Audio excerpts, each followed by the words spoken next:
Hi everyone, my name is Michael Raleigh. This is going to be my final course reflection for group counseling. In this video, I'm going to talk about some of the skills I learned and my overall experiences in the course and how they might impact my future development as a counselor.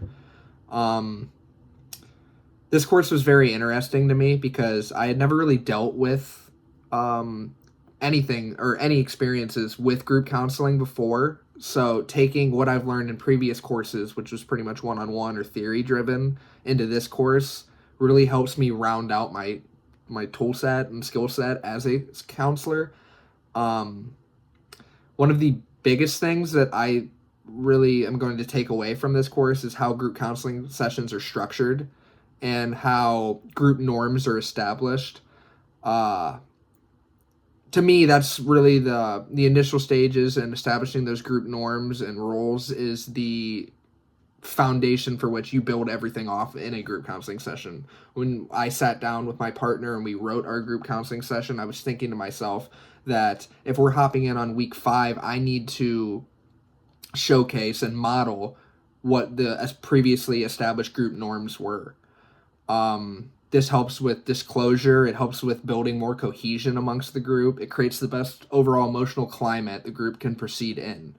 And if you don't really possess an understanding or put an emphasis on establishing these dynamics within the group, the session can start to develop dysfunctional roles or just kind of steer away. You can lose control in a sense. So I thought that that was one of the major areas in which I learned and was able to actually implement in this course. I think it's much easier to do when you're one-on-one counseling. You're dealing with one person. You got to think of all the different caveats that go into working with multiple people, and that gets to the ethical side of this, to where right off rip, achieving informed consent and upholding and maintaining confidentiality in a group setting becomes much more difficult.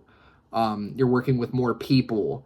Considering, I don't know why this is popping in my head, but like multiple relationships, there's a higher chance you're going to run into one of your clients in the future if you're dealing with more. That's just one that I was thinking about as I'm doing this video discussion.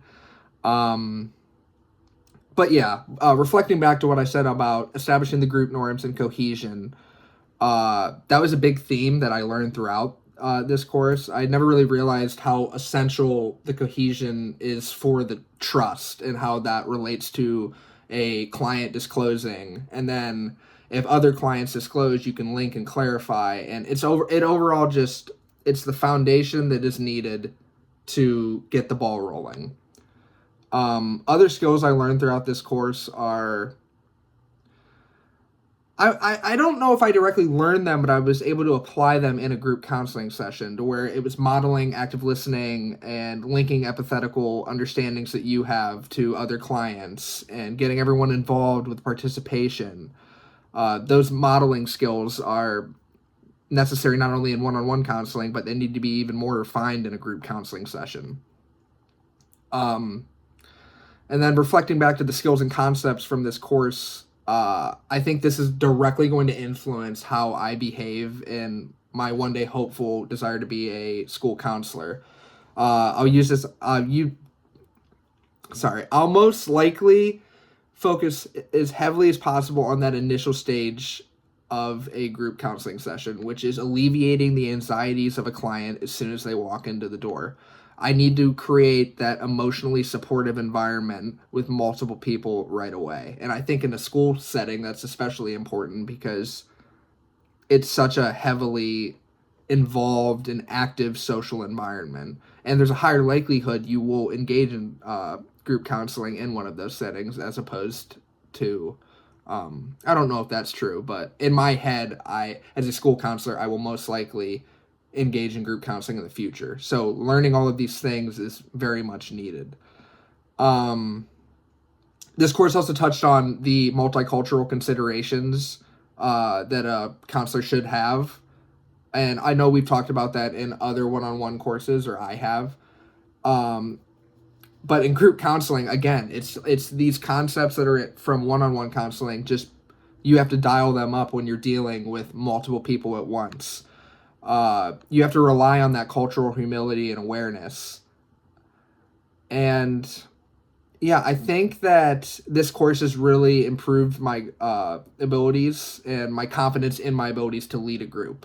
I think that although I was nervous going into the mock counseling assignment and writing my external observation paper, I was a little nervous too, just because it's so new to me. I was just worried, but I think this course has kind of built built just confidence within myself to tackle a group counseling session and overall how to facilitate a session, how to write a mock up for it.